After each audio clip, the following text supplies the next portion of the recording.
So once you start talking about things like, oh, we all need to come together and we all need to love each other, like that's true to an extent, but not outside of the realm of law. Yes. And that what you just said sounds like 3rd Adam 3, Rise of the Divine Feminine, where we talked about shift from patriarchy to matriarchy, and the churches are shifting from patriarchal theology to matriarchal theology. Yeah. And that's where the Beth Moores come in and ruin everything.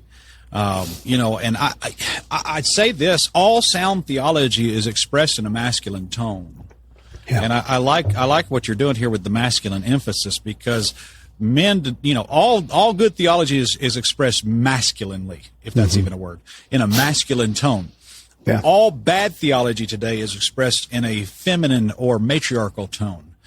And, what was it? You talked about, Durbin and White. They debated that Brandon kid. That kid is the divine feminine unbelievably to the nth degree. I mean, I've never seen anybody bend over backwards to warp the Bible like that guy does. Right. And so what you saw was almost a masculine versus a feminine tone of theology there. And that was very telling, really. And I commend, Durbin and what they did with that. That was pretty good.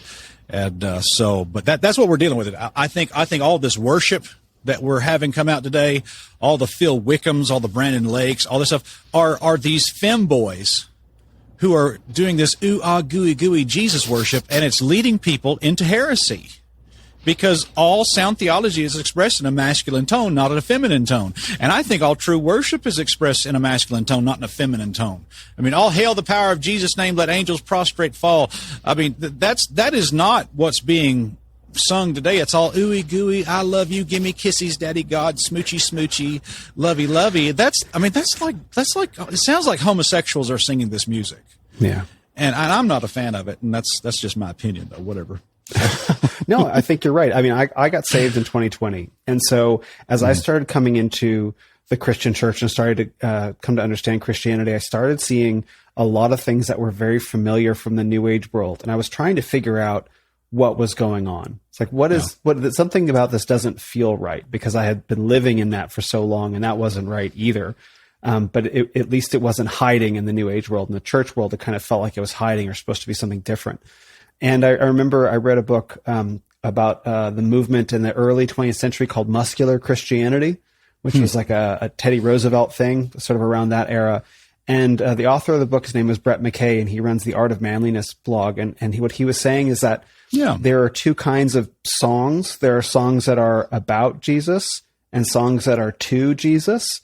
And songs that are about Jesus are the kinds that you're talking about, like A Mighty Fortress Is Our God. That's a song about Jesus.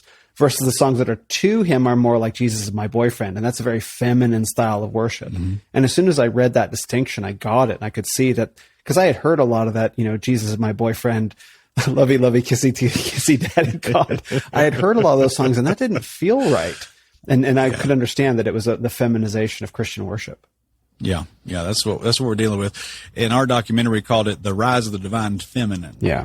And that's actually the esoteric term that they use to express really, basically, the occultic world teaches that masculine is on top of feminine, okay?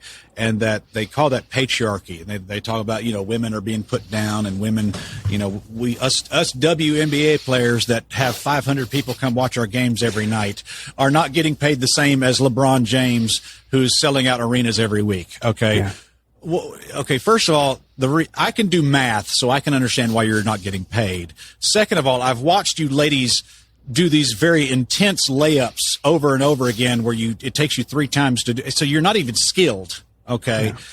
But they view that as some sort of oppression, whereas we understand that God did that. God created the man to be the leader of the woman, not because women have less value, but because women have an immense value, and there's a satanic attack on women today. And that was carried out in the Garden of Eden. So God put a godly man between the woman and the serpent to protect her, because she has immense value. And that's called patriarchy. So men are supposed to provide, protect, and lead and be the high priest of their homes.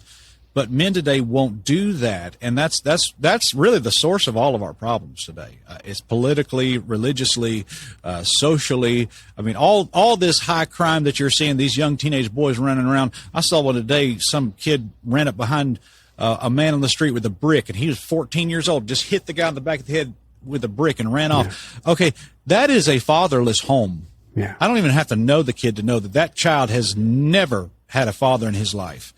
And men are absent in society today, and that is ultimately all of our problems. And in the church today, men, like I think of the church of Thyatira in Revelation chapter 2, I believe, that they suffered that woman Jezebel to teach and to seduce the servants, commit fornication, and eat things offered to idols. Okay, men need to step up and tell the Jezebels to sit down, but they won't do it because they're not godly men of character and conviction, and they can't because of that. Mm-hmm. Let's talk more about this Jezebel spirit, because I finished watching Third Adam 3X. Got brilliant. I liked it even better than the original Third Adam 3. And you started talking about the Jezebel spirit as part of that, and